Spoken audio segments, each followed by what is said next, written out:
Buenas noches, amigos de Radicales. Hoy tenemos un gran episodio donde vamos a desmenuzar lo más posible uno de los casos que más le ha dado la vuelta a los noticieros, a los encabezados, y que también ha puesto de cabeza a uno que otro político y hasta empresario mexicano. Así que vamos a hablar en Radicales esta noche sobre estos archivos del caso Epstein y qué ha pasado en las últimas horas. Regresamos.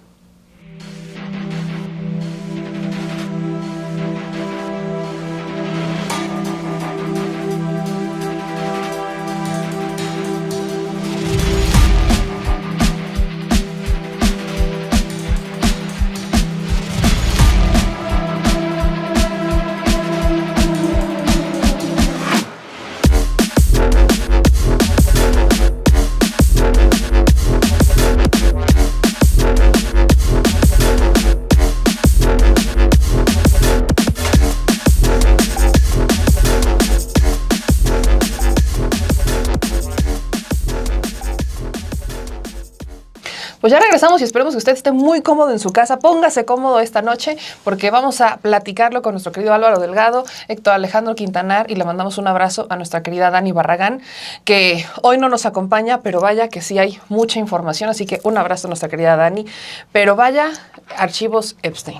Sí, así como hay enfermedades respiratorias por los cambios de temperatura, y es la razón por la cual Dani Barragán no nos acompaña el día de hoy en esta mesa, por razones que ya después habremos de detallarle, o quien corresponda. A quien corresponda. A quien corresponda. Pero tienes razón, Meme, muy buen día por la noche. Muy buen día por la noche. No importa también el horario en que nos vean, ¿eh? Pues sí, porque a veces no solamente es en la noche, en vivo, pueden verlo en el curso de la mañana. El tema de Epstein es un tema que involucra no solamente en este caso al presidente de Estados Unidos en su segundo periodo, Donald Trump, que se había opuesto de manera rotunda a revelar estos archivos, o lo iba a revelar de manera parcial para perjudicar a sus adversarios políticos y obviamente salvarse él. Él de manera particular, porque tuvo una relación muy estrecha con este pederasta estadounidense de origen judío, y que ahora, con la entrega pública de más de 3 millones de documentos, ya no solamente es Donald Trump, sino cientos de personajes del ámbito no solamente de las finanzas, sino del ámbito de la política, del ámbito de la empresa, de los ámbitos en los que las élites en el mundo, no solamente en Estados Unidos, tienen prácticas absolutamente deleznables, no solamente por lo ilegal, por lo criminal, sino porque también están vinculados a prácticas de abuso sexual, y de manera particular con menores de edad, niñas, niños. Y entonces el tema no es solamente, no solamente tiene que ver, creo yo, con lo sórdido que en sí mismo implica el tema del tráfico sexual de mujeres mayores de edad, incluyendo, y el dinero que se mueve precisamente para este asunto, sino algo vil, cobarde, de lo más deleznable que también como seres humanos pueden cometer algunos, que es el abuso sexual de menores, que nos conduce a los implicados o presuntos implicados en estas redes al más alto nivel. Es la oligarquía que en buena medida domina todo el planeta. ¿Y qué parte de esa oligarquía que domina el planeta nos corresponde más directamente? Pues quienes están vinculados en México, o los mexicanos que están vinculados o que forman parte de estas redes de poder económico y político alrededor de Epstein. Y hay muchos. Hay que decir, sin embargo, de entrada, que el hecho de que aparezcan los nombres de políticos, de empresarios, de financieros en los correos o en los documentos que involucran directamente a Jeffrey Epstein, no los hacen automáticos culpables. Eso es importante precisarlo de entrada. Pero sí revela justamente las redes de poder global en las que están inscritos. ¿Qué personajes han aparecido en México? Bueno, expresidentes de la República. Uno pensaría, Enrique Peña Nieto. No, es menor el personaje, pero está Carlos Salinas de Gortari, Ernesto Zedillo Ponce de León, por hablar de dos expresidentes de la República, aún vivos, y que tienen todo derecho a defenderse. Lo mismo empresarios del nivel de Ricardo Salinas Pliego. No solamente él, sus empresas, particularmente TV Azteca, en relaciones de dinero con empresas vinculadas a Jeffrey Epstein. No solamente son las cenas en las que fueron invitados, y Ricardo Salinas Pliego dice que no fue por lo menos a una, no es solamente una invitación a esa cena en Vancouver. Bueno, pero hay personajes del ámbito de la empresa, no solamente Ricardo Salinas Pliego, se menciona también a Carlos Slim. Sí. Revisé, no hay ninguna cuestión que lo incrimine, ni en el caso del propio Ricardo Salinas Pliego, hay que decirlo.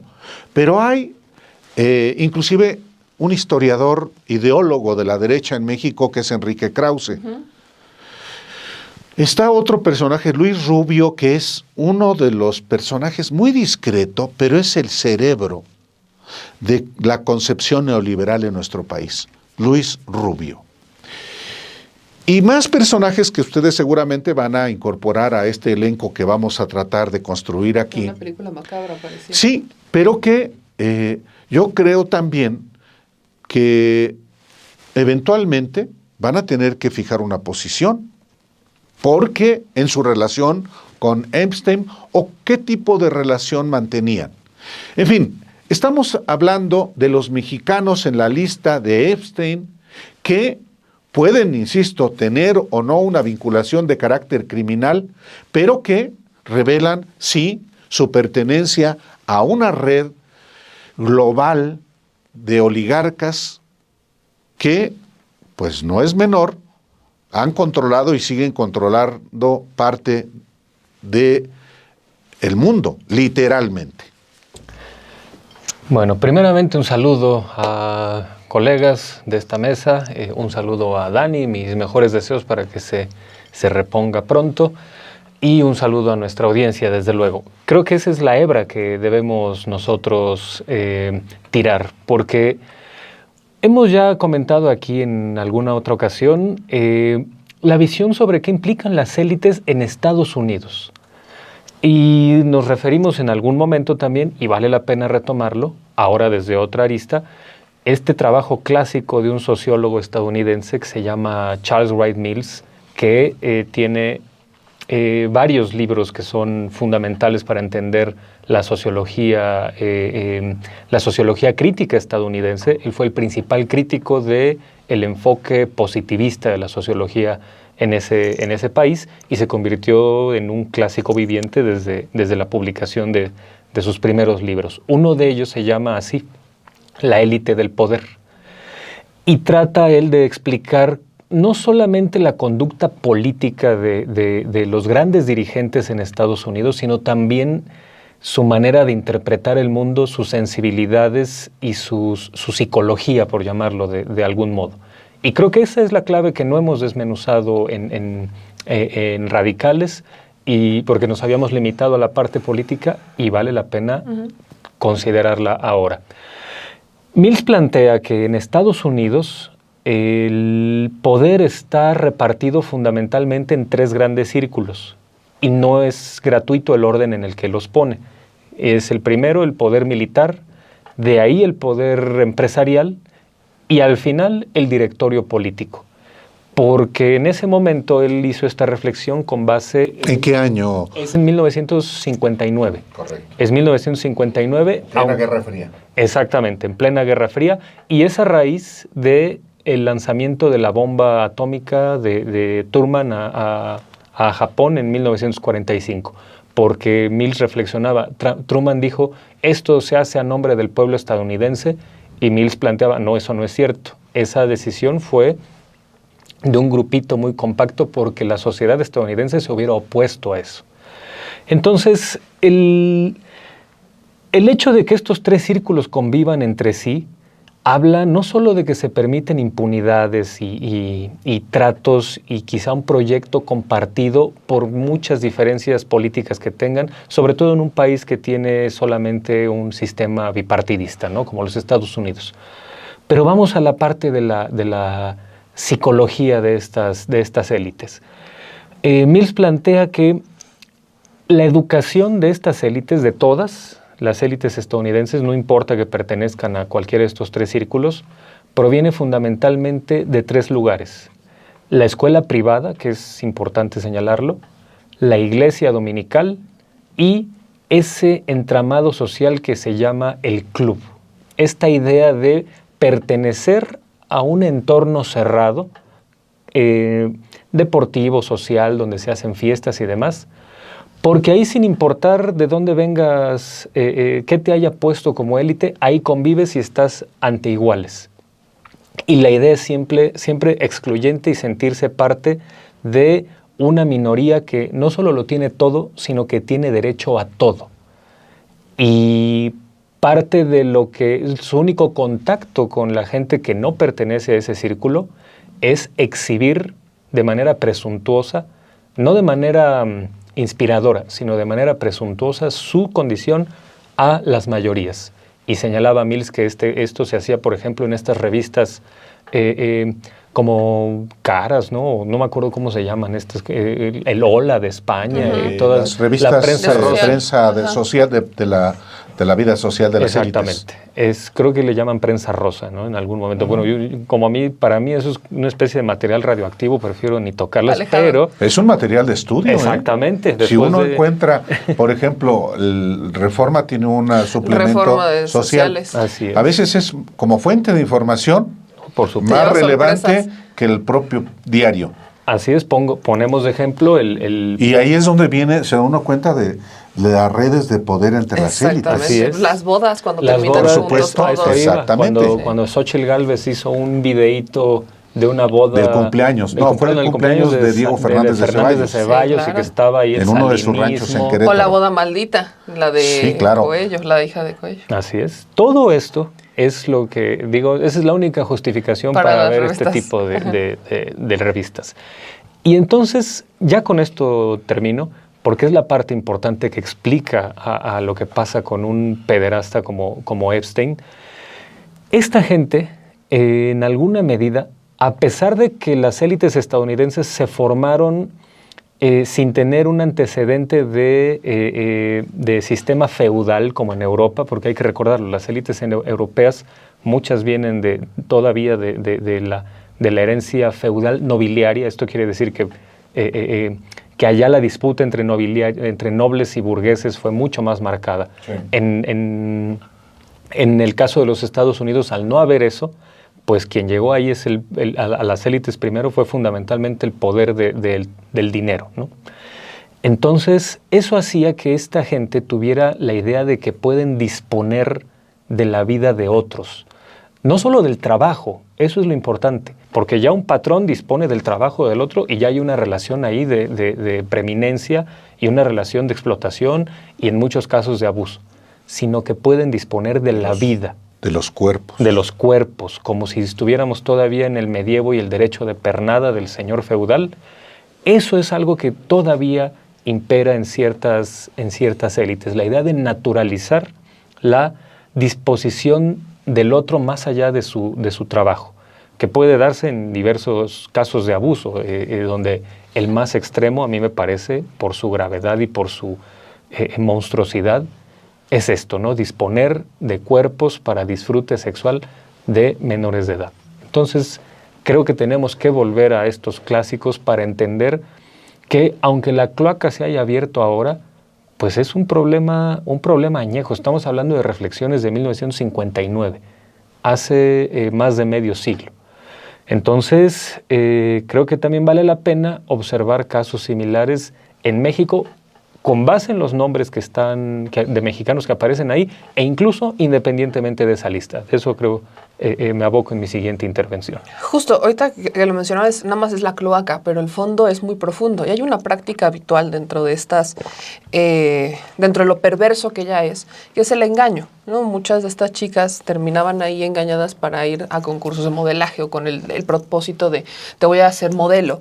Y muchos eran televisados. Yo recuerdo que hay estos videos, ¿no? De cómo estaba Trump en una mesa con todo este tipo de personajes haciendo casting, ¿no? Casting con jovencitas de 14, 15 años, vendiéndoles la idea de que iban a terminar siendo modelos famosas y al contrario terminaron siendo víctimas de crímenes atroces, de los cuales incluso hoy ellas están quejando porque en esta última entrega de estos millones de hojas, de expedientes, algunos de sus datos personales terminaron siendo vulnerados. No es casual, por supuesto que no, es también una estrategia para revictimizar a las víctimas, amedrentarlas y que ellas no avancen ni siquiera dentro de las demandas o presiones que pudieran estar llevando a cabo. Pero también me recuerda mucho a otro caso que fue el de NXIVM, ¿no? Pareciera que hasta los mismos personajes se vinculan. El caso de NXIVM, lo recordamos, es esta secta que también está en Estados Unidos, pero la cual tiene una filial, Emiliano Salinas, el hijo de Salinas de Gortari, en la que se han vinculado a muchos políticos mexicanos, como la propia Clara Luz en su momento, ex candidata de Morena a la gubernatura de Nuevo León. Entonces, tienes una ola de personajes que terminan mezclados unos con otros y no terminas de cuestionarte el por qué. ¿Cuál es la necesidad humana de terminar en alguna secta o de terminar en alguna práctica como son estas, que es, o sea, las reflexiones profundas? O sea, en el caso de NXIVM era como el autoayuda, ¿no? Un grupo de autoayuda con esquemas de liderazgo, de cursos para ser mejores, no sé qué, y terminaban hasta marcando a las mujeres y vinculadísimos todos, la hija, también hijas de Vicente Fox y muchas otras. Bueno, la hija del dueño del grupo Reforma, propietario de los periódicos Reforma, El Norte de Monterrey y Mural de Guadalajara. Así es. O sea, la manera en la que se han vinculado todos estos personajes con este tipo de prácticas de pederastia, esclavitud, de usar los cuerpos de otros como si fueran propiedad o como si pudieras hacer un intercambio mercantil, te hace preguntar en manos de quién estamos, porque estás hablando de redes de poder, estás hablando de aquellos que en algún momento tomaron decisiones claves para este país o fueron parte, o han sido parte, o son parte de decisiones financieras, corporativas, hasta mediáticas, incluso políticas de este país, y en manos de quién terminas. Pero en esta última ola de expedientes, si quiero regresar a los últimos nombres, se menciona mucho el nombre de Andrés Manuel López Obrador. Y hay una descontextualización brutal del cómo se menciona, que ha sido aprovechado y pareciera para defender a otro de los que aparece en esa lista, porque son los mismos que presumen sus fotos con Salinas Pliego. Y dicen, es que Andrés Manuel López Obrador salió mencionado, sí, pero no igual que los demás, y cada quien tendrá que defenderse y lo demás. ¿Bajo qué contexto se menciona al expresidente Andrés Manuel López Obrador? Se menciona en un contexto en el que él sabía de lo que estaba pasando, sabía, que estaba enterado. Pero no se le menciona de otra manera. Se le menciona en 41 ocasiones en documentos relacionados con el intercambio diplomático con el Departamento de Estado en Estados Unidos, es decir, en aspectos oficiales. en esta de recabar información. Eso ya mientras es presidente de México, en 2019. Pero a lo que hace referencia, que es donde la confusión cae, es que todo hace referencia a algo que ocurre en la administración de Enrique Peña Nieto. Es decir, el Departamento de Justicia y los consulados le solicitaban información al gobierno de Andrés Manuel López Obrador a partir del 2019 relacionada con cosas que habían ocurrido en el caso Epstein, pero en la administración de Enrique Peña Nieto. Así es como se le menciona 41 ocasiones al expresidente Andrés Manuel López Obrador. Sobre todo hacen referencia a la liberación de una persona en 2017 relacionada con este caso, una persona que pagó a un juez, o sea, que incurrió en corrupción, pagó a un juez para quedar en libertad. Nada menos que el ex embajador de Estados Unidos en México, Wayne. Exactamente. Entonces, Anthony Wayne se involucra, está toda esta dinámica, y paga a un juez para quedar en libertad. Se les menciona, ¿esto en qué año ocurre? Entre 2014 y 2017. Son los años en los que ocurren, es decir, un poder judicial que en ese entonces ya tenía nuevos integrantes como Norma Piña, integrantes que ya salieron del Poder Judicial, que no están vigentes en este momento. Y acontecimientos que ocurrieron bajo la lupa de Enrique Peña Nieto como presidente de la República y el poder que en ese entonces ostentaba el PRI. Lo que mencionan en estos archivos, en estas 41 ocasiones, es cómo se le pedía esta información al gobierno del presidente Andrés Manuel López Obrador y que él estaba enterado de lo que estaba pasando. Pero eso ocurre hasta 2019, cuando los hechos ocurren en el periodo de Enrique Peña Nieto. Entonces, habría que hacer esta precisión un poco, porque ha sido, no por la prensa internacional, pero sí por la prensa nacional, muchos descontextualizado, porque salieron dos notas, ¿no? De Salinas Pliego mencionado en los archivos y al mismo tiempo mencionan Andrés Manuel López Obrador mencionado en los archivos, como si fuera una competencia. En el caso de Salinas Pliego sale invitado a algunas reuniones de Epstein, sale como que lo están invitando, entre otras cosas. No sale como que le están pidiendo información oficial o datos, no, sale como invitado. Allá tendrá él que decir si fue, no fue, qué pasó, qué no pasó. Pero en el caso de Andrés Manuel López Obrador se le menciona como alguien que sí se enteró, pero bajo un periodo en el que se le solicitaba información oficial. No hay ninguna otra mención que haga alusión a otra cosa. Pero la prensa, la manera en la que maneja esta información ha sido un poco una competencia de ver quién sale más mencionado, como si fuera él. Tú saliste 77 veces, no, pues yo te salí 41. Como si fuera un juego de uno, de a ver quién salió más veces mencionado, lejos de centrarse en el centro, que es un poco lo mencioné. Regresemos a estas reflexiones y a lo profundo y al fondo de un caso que no es único, sino que ya se ha repetido a lo largo de la historia, de abusos, de violaciones, de pederastia, de engaños y de cómo estas redes de poder siempre terminan involucrados en los casos más oscuros del mundo. Sí, es muy importante precisar que en el caso de Andrés Manuel López Obrador se le menciona efectivamente en estos archivos de Jeffrey Epstein en función de una investigación sobre un crimen que se cometió en México, no en el gobierno de Andrés Manuel López Obrador, o que López Obrador estuviera encubriendo un crimen. Lo grave es el crimen mismo. Sí. Y el crimen es que un prominente político de Estados Unidos, que fue nada menos que embajador de Estados Unidos en México, violó a una niña de 11 años de edad y se le encontró culpable, había todas las evidencias, y tan es así que él, que tendría que haber ido a la cárcel, soborna a un juez mexicano para que en vez de él vaya a la cárcel otro personaje estadounidense. Es gravísimo que se haya revelado que un diplomático del nivel de Anthony Wayne, muy amigo del narcotraficante Genaro García Luna, haya abusado de una niña de 11 años en Ciudad Juárez, Chihuahua, en un lugar, en una instalación del gobierno de Estados Unidos, del consulado, o en un inmueble a cargo del consulado de Estados Unidos.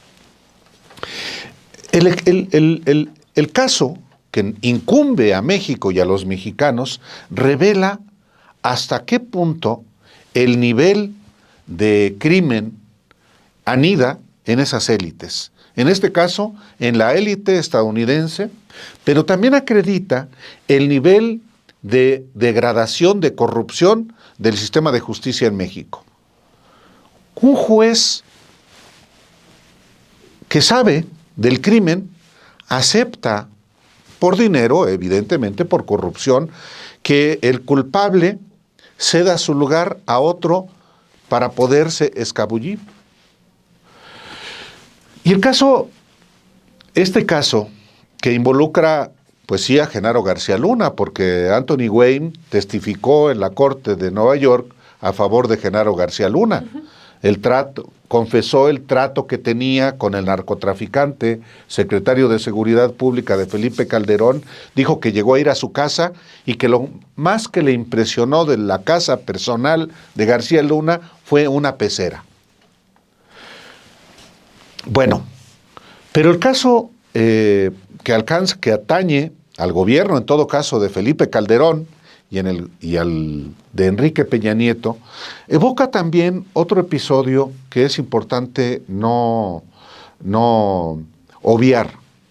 Las redes de poder en México para el abuso sexual, para la pederastia, documentado por Lidia Cacho en su libro Los demonios del Edén, que involucra a un personaje que hoy está no formalmente en Morena, pero que es senador suplente de su hijo, que es el senador titular, que es Miguel Ángel Yunes Linares. Y este personaje, Yunes Linares, está señalado de pederastia vinculado al criminal pederasta también, Yansu Carcuri. Y a Kamel Nasib, todavía prófugo de la justicia. Prófugo de la justicia. Y resulta que justamente por estas redes de poder, a la periodista Lidia Cacho la detienen en Cancún y la trasladan por tierra a Puebla, donde el gobernador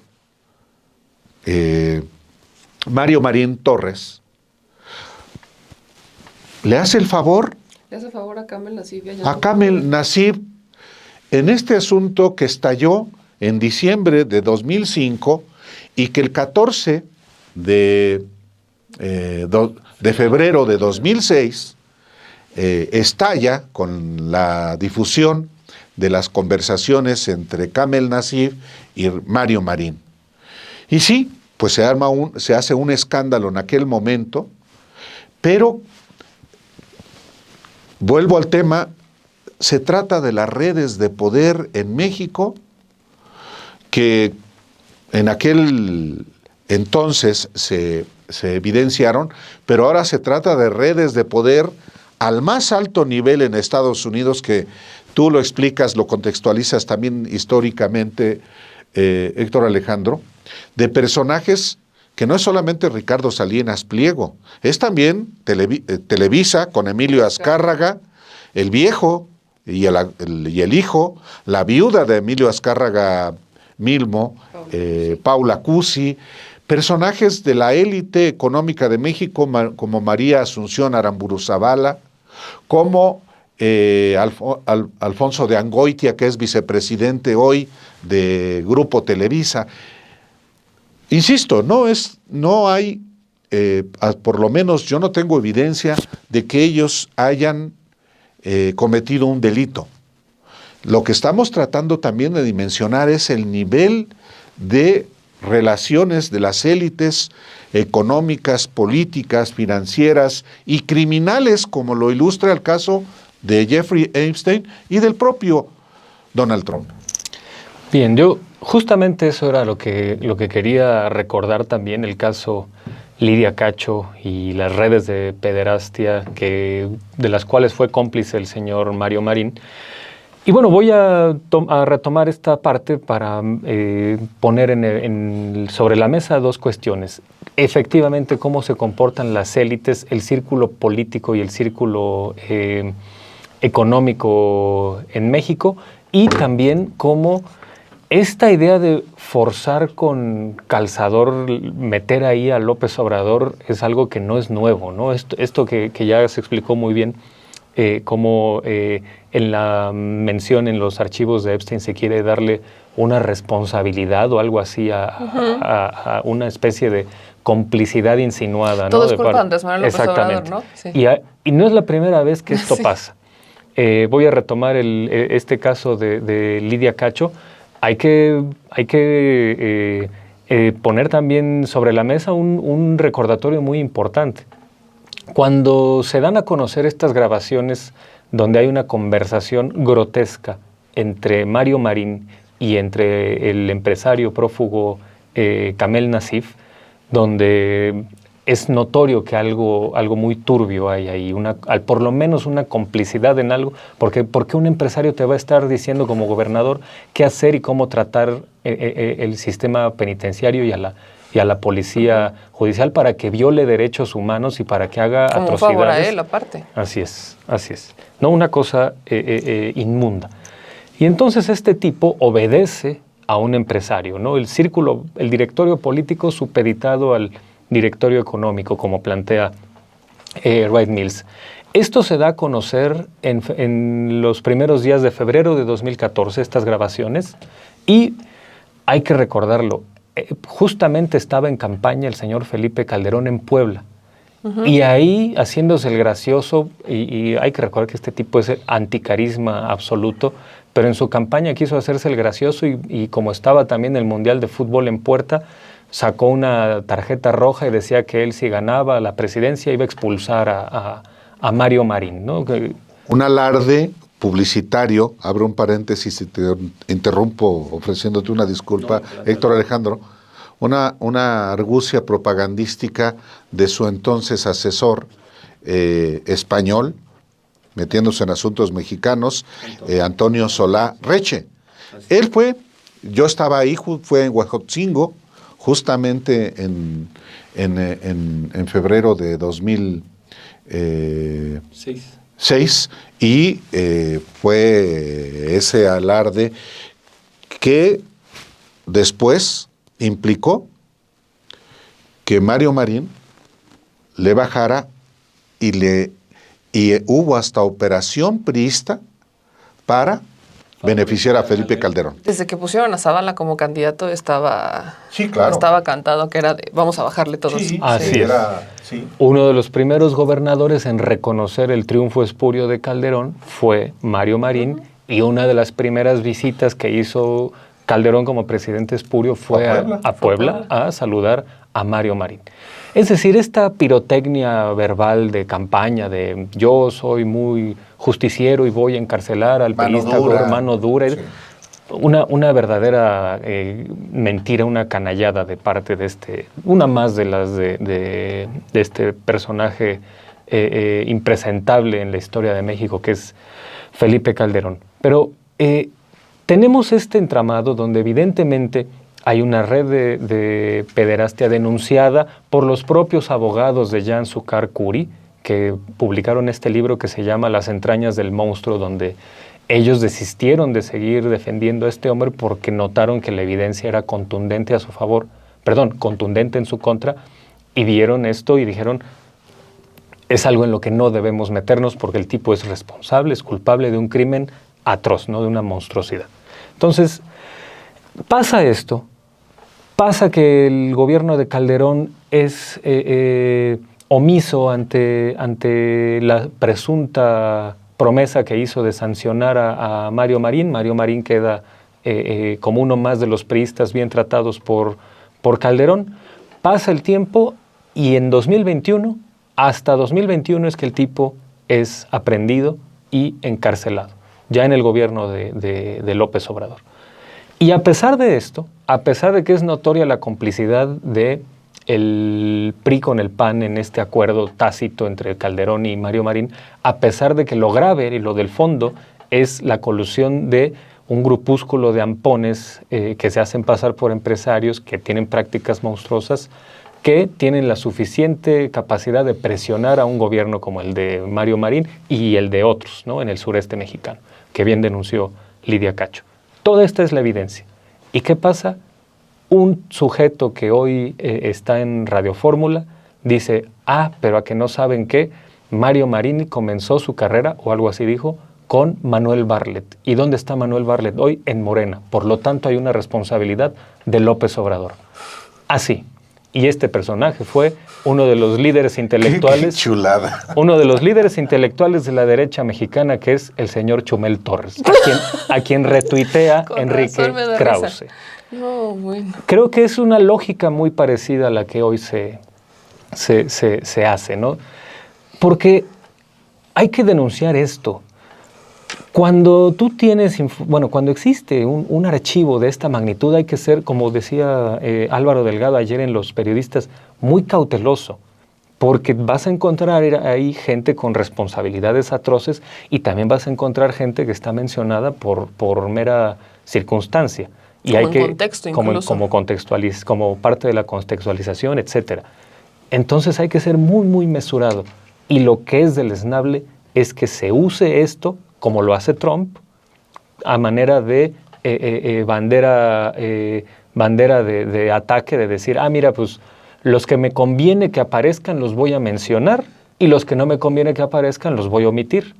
Ese doble estándar habla de que tu intención no es estar a favor de las víctimas, que son las que tendrían que preocuparnos más en este momento, sino estar haciendo un estercolero y mantener este poderío de las élites intocado, porque si dices, no, pues es que todos son iguales y vean cómo todos hacen estas cosas, pues bueno, no estás siendo riguroso. Y esa falta de rigor, ese desentendimiento del caso, pues termina beneficiando a los victimarios. Es que al final es la distorsión, ¿no? En los medios donde empiezan a jugar por sus propias agendas y sus propios intereses. Ahorita que mencionaban este asunto de Mario Marín y de Jan Zuccargurri y demás, me recuerda no sé, quizás Chumel valdría la pena que hablara, si tanto le gusta ser retuiteado por los intelectuales más grandes que ha tenido el país, dijo nadie nunca. Podría hablar sobre la cantidad de casos que se dieron en administraciones panistas en Yucatán, en el pueblo estado de Puebla, en Baja California, en Guanajuato, en Querétaro, relacionadas con venta de niños desde los DIF estatales, que son documentadas y que además hemos documentado desde hace mucho tiempo. Estamos hablando de cómo a través de las asociaciones privadas terminaban inyectándole recursos a distintos albergues, los dueños de esos albergues terminaban convirtiéndose en directores de DIF o terminaban en algún tipo de estructura de la PRODEMEFA, la Procuraduría de la Defensa del Menor y la Familia y demás, y los niños eran separados de sus familias mediante cualquier tipo de proceso legal, incluso algunos mediante engaños, terminaban siendo separados de sus familias, los mandaban a albergues en donde incluso eran abusados sexualmente estos menores por quienes integraban el albergue. Eso sobre todo se documentó en Yucatán, y además de haber sido abusados sexualmente, que nunca ocurrió absolutamente nada, los menores los terminaban entregando a familias como en su momento han sido no solamente personajes de la farándula, sino también políticos vinculados al Partido Acción Nacional. Esas redes de poder no se habrían dado nunca de no ser por las influencias que se dieron, y sobre todo, no digo que haya administraciones priistas exentas de esto, porque también se dieron, en el caso de Yucatán, desde la de Rolando Zapata Bello se dio, pero existen también, sobre todo muy marcadas en las administraciones panistas. En el caso del estado de Puebla hay una familia, hay una madre condenada a ver a sus hijos desde el techo de su casa porque no puede acercarse, hay una restricción, no puede acercarse al domicilio y está condenada a ver a sus hijos desde el techo porque los padres fueron parte de este esquema. Entonces, hay una separación de familias muy marcada, hay víctimas muy marcadas que se han dado mediante los abusos, porque han sido abusos del poder. Y estos abusos no solamente han ocurrido con el caso de Epstein, no solamente han ocurrido con NXIVM, sino han ocurrido con otras redes para favorecer a las élites poderosas, a los núcleos de poder y sacar, desarticular a las familias de escasos recursos o las familias trabajadoras. Entonces, estamos hablando de un asunto tan profundo que obviamente nos remite a en dónde están las víctimas. ¿Quién está pensando en las víctimas en este momento? En el caso de las víctimas de Epstein, estamos hablando de que en ese entonces tenían 14, 15, 11, 10 años y ahorita ya son personas grandes, son adultos, adultas. Y muchas de ellas no querían salir en un inicio porque estás hablando de los monstruos con los que te estás enfrentando. Uno de ellos hoy es presidente de Estados Unidos, nada más y nada menos. Que incluso el que salieran tan tarde los expedientes tiene mucho que ver con él. El que estos expedientes salen 6 semanas después del periodo máximo que tenía el gobierno de Trump para entregar los expedientes. Y además están saliendo los que convienen, por supuesto. ¿No? Hay algunos que vienen extremadamente testados, hay algunos que vienen que no salieron, que sí salieron, pero tampoco los demócratas se salvan de esta historia. Estamos hablando de un caso en el que a Jeffrey Epstein lo encarcelan en 2008 y él se quita la vida, porque presuntamente se quita la vida, en 2019 en la cárcel. Entonces estuvo 11 años en prisión, Jeffrey Epstein, y durante esos 11 años es un caso que casi no se mencionaba, casi no era mediático, casi no se mencionó. ¿Por qué? Porque no solamente involucras a republicanos o a un grupo político, también involucras a los dos. Involucras a personajes de las finanzas, involucras a distintos empresarios en el mundo entero, hasta Noruega involucras a la realeza. O sea, estás involucrando a distintos personajes que a nadie le convenía que saliera. Entonces, esto se volvió más que un caso para pensar sobre las víctimas, visibilizar lo que está pasando, hablar y apelar por ellas, y que es un caso que se resuelva, llega a la justicia, caiga quien tenga que caer, se volvió un concurso mediático de ver quién es más culpable que el otro. Y en el caso mexicano, esto es culpa de Andrés Manuel López Obrador porque sale 41 veces. Y si no hubiera salido 41 veces, de alguna manera lo hubieran mencionado. O sea, porque es a fuerza quererlo meter como si fuera el malo de la historia. Y en el caso, si así hubiera convenido, también lo hubieran hecho lo mismo con Maduro o con Díaz-Canel o con quien sea el villano en la historia. Hasta con el propio Putin se habría mencionado. ¿Por qué? Porque lo han utilizado más como un caso de distorsión política que un caso para centrarse en las víctimas. ¿Por qué es así? Porque sí ha generado mucha polémica, sobre todo en el contexto actual en el que estamos. Tan solo a Trump le ha costado la caída masiva en las encuestas de aprobación, entre las muchas otras cosas que han generado molestia al interior de Estados Unidos. Entonces, es un caso que trasciende fronteras, que trasciende personajes, en donde hay invitaciones a cenas, en donde... Por eso yo recordaba mucho la alusión a NXIVM, porque más o menos así se fue, nos fuimos enterando de las cosas como en cómodos abonos, nos fuimos enterando de lo que iba pasando, de lo que iba pasando, y qué ironía que hasta uno de los que menciona es ahí uno de los cómodos abonos Electra, ¿no? Hay una característica que aparece en muchos de los mensajes de estos archivos Epstein. Lo secreto. Uh-huh. Es el secreto. No llevar a esposas ni a parejas. ¿Qué se oculta? ¿Por qué lo secreto? Pues porque hay cosas ahí inconfesables, cosas indebidas, ilegales, inmorales, monstruosidades. Y eso no es una suposición ya. Está acreditado justamente en el caso Jeffrey Epstein, el tráfico y los delitos que se cometieron en contra de personas, de menores de edad, de niñas. Entonces, cuando uno efectivamente observa inclusive los antecedentes de estos archivos, uno ve, por ejemplo, a mí me llama la atención cómo Ricardo Salinas Pliego, pues es muy amigo del príncipe Andrés de Inglaterra. Uh-huh. Bueno, ya no es príncipe porque ya lo defenestraron, justamente porque sí se ha comprobado la pederastia de este personaje. Y es muy amigo de Ricardo Salinas Pliego, en fiestas, en reuniones. ¿Eso lo hace culpable a Salinas Pliego? No. Pero algo hay.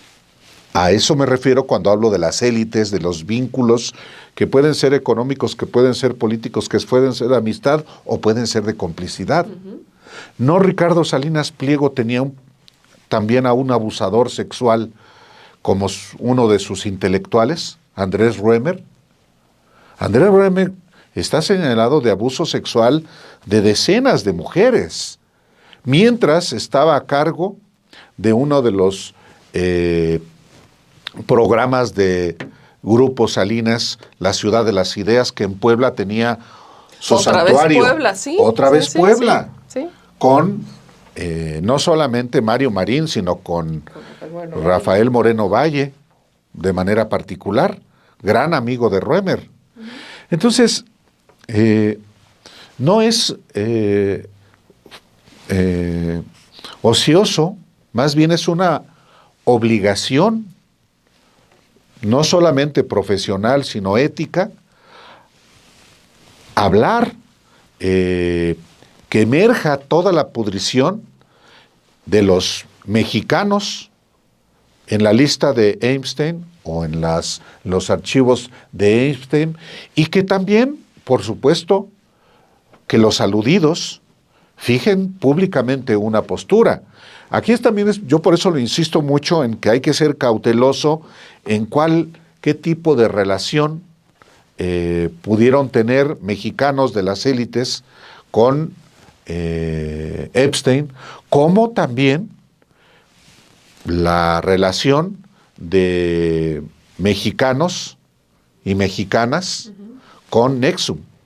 Sí. Es decir, que el hijo de un expresidente tan poderoso como Carlos Salinas de Gortari haya tenido en México una sucursal de esta secta que abusaba de mujeres hasta marcarlas, sí dice mucho de ese personaje, de esa familia y de esas élites. Porque vuelve a salir Salinas de Gortari y ahora el papá en Epstein.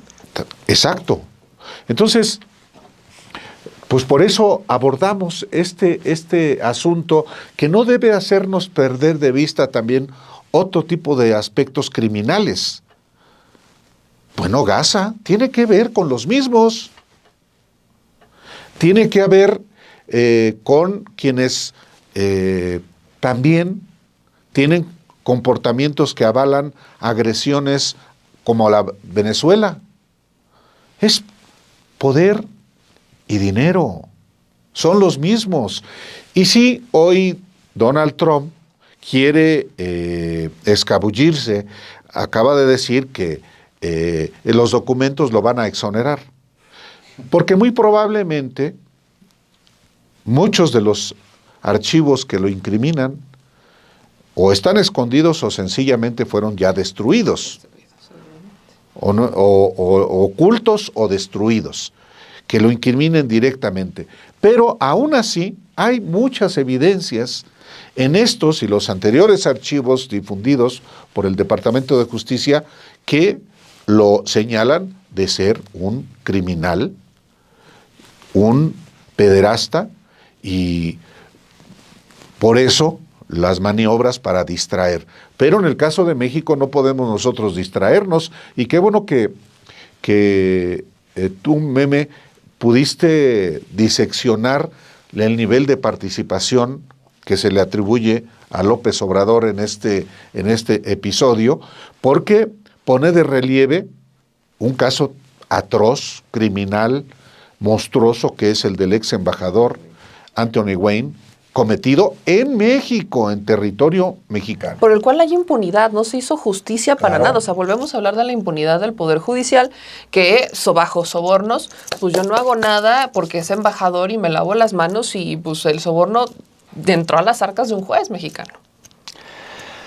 Bueno, uno termina pensando que alguna vez vi una de estas películas de terror sangriento, gore creo lo llaman en inglés, que es un bodrio horrible que se llama Hostal.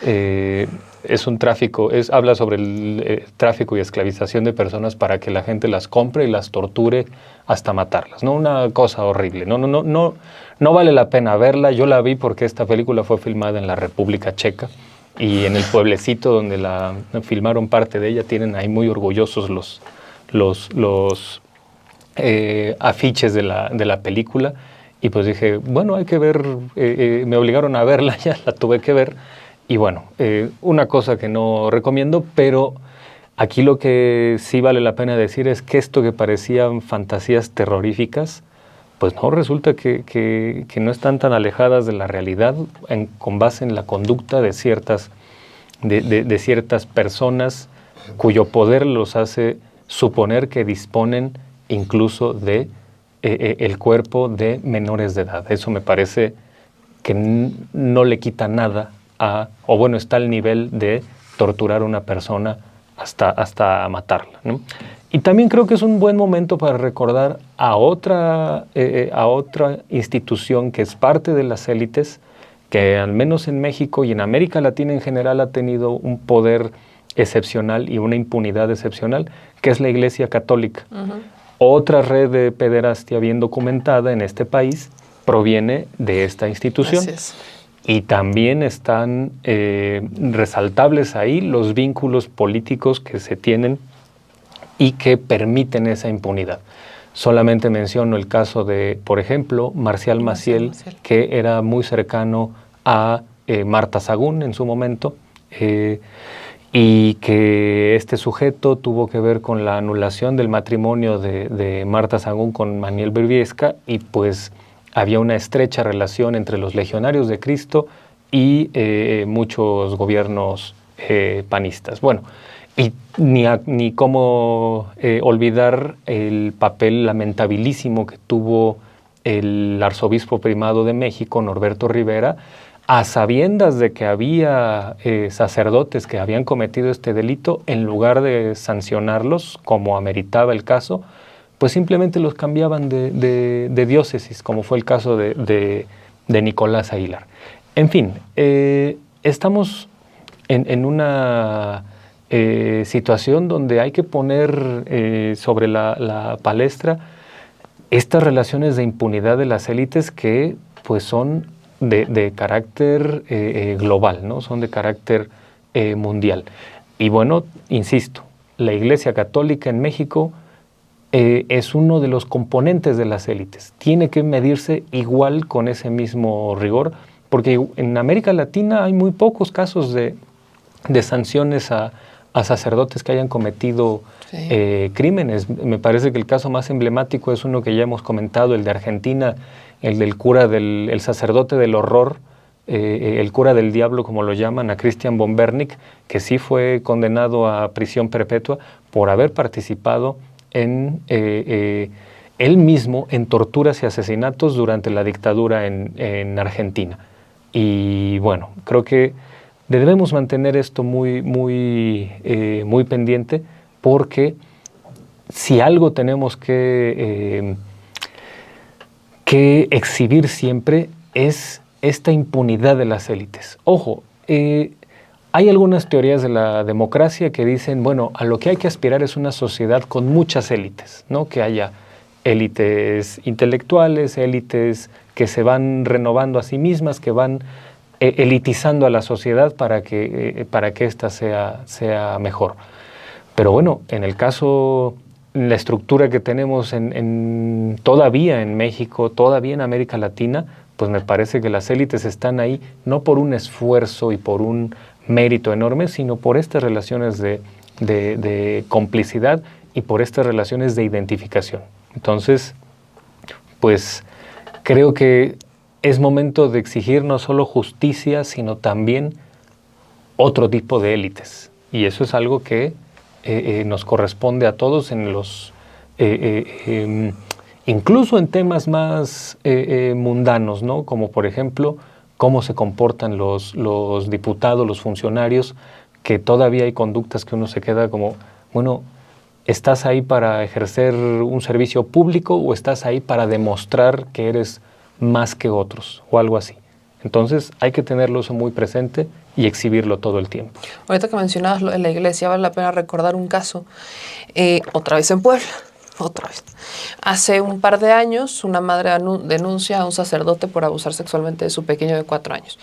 Y el Poder Judicial, en ese entonces, el juez Aarón Hernández Chino, el sacerdote confiesa, ¿no? El sacerdote confiesa, no solamente uno, confesó cerca de 10 abusos sexuales a menores.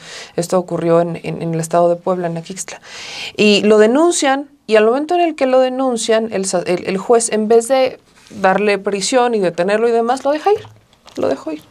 De la nada aparecieron un grupo de abogados de la diócesis de Tulancingo, si no estoy mal, de la arquidiócesis de Tulancingo. Apareció un escuadrón de 5 o 6 abogados para defender a un sacerdote de un pueblito bien chiquito en el estado de Puebla. Y lo tenían protegido, defendido, amparado contra todo, pese a que él ya había confesado.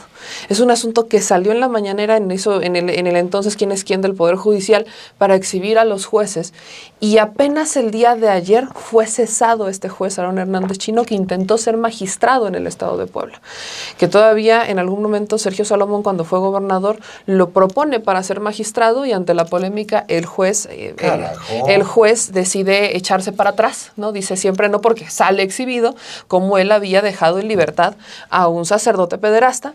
E incluso yo recuerdo haber hablado con la mamá de Abner Esperanza, que cuando se reanuda el juicio y ya lo vuelven a detener por todo el escándalo que se genera, el juez le reclama a la mamá, Aarón Hernández Chino, y le recuerda que le reclama y le dice: por tu escándalo estoy aquí trabajando otra vez. Ese era el Poder Judicial, ¿no? Y apenas hoy, es cierto, ayer fue cesado este juez, Aarón Hernández Chino. ¿Qué va a pasar? No lo sabemos, porque es el mismo caso que pasa con algunos sacerdotes. Terminan, los cambian de sede, los mueven, se los llevan, pero no terminan en la cárcel. Entonces se vuelve todo un ciclo de impunidad. Y yo cierro también con la doble moral, ¿no? Sobre todo de la ultraderecha. Eduardo Verástegui. O sea, creo que no hay mayor doble moral que Eduardo Verástegui. Se dice defensor de las víctimas y que está en contra de la trata. Hasta una película sacó, película cuyo director fue detenido por el delito que supuestamente estaban denunciando en la película, que es trata de personas. Entonces, la doble moral está ahí, que está a simple vista. El asunto es que no nos podemos quedar callados. Por cierto, un mecenas de Eduardo Verástegui es Patricio Slim, hijo de Carlos Slim Elú. Yo quisiera terminar mi participación el día de hoy dándole las gracias a usted que nos ve y que nos escucha, evocando una fotografía de Jeffrey Epstein y su novia, Maxwell se apellida, hija de un magnate de los medios de Israel, que fueron recibidos en 2003 por Juan Pablo II.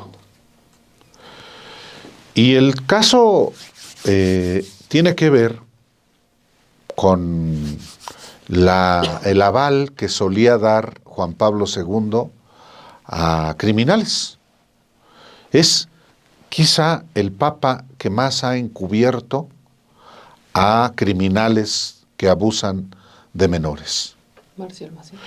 Y Juan Pablo II es visto en México no solamente por la cúpula clerical como un santo, sino por muchos miembros de las élites, educados, por ejemplo, por los Legionarios de Cristo, la congregación religiosa fundada por Marcial Maciel Degollado, que hasta la fecha sigue teniendo una red impresionante en todo el mundo de colegios que educan a las élites y donde se siguen cometiendo hasta ahora crímenes contra menores, en la absoluta impunidad. Cuando hablamos de las élites, no solamente hablamos, sí, del poder militar, del poder político, del poder económico, sino también del poder religioso. El poder religioso que avala, justifica y perdona crímenes tan atroces, tan monstruosos como la pederastia, cometida no solamente por religiosos, sino cometida por monstruos como Epstein. Y muchos de los que van a aparecer, de los mexicanos que aparecen, muy probablemente tienen que ver con eso. De ahí el secreto, lo sórdido, lo oscuro, lo tenebroso. Son criminales. Criminales. Lo son. Pues con eso nos despedimos. Este martes de Radicales, un tema muy fuerte, pero del que hay que seguir hablando y hay que entrarle al fondo. Pues muchas gracias por acompañarnos. Gracias, muy buenas noches o buen día si usted nos ve también en la mañana o en la tarde. Gracias. Nos vemos la próxima semana. Dejen su me gusta.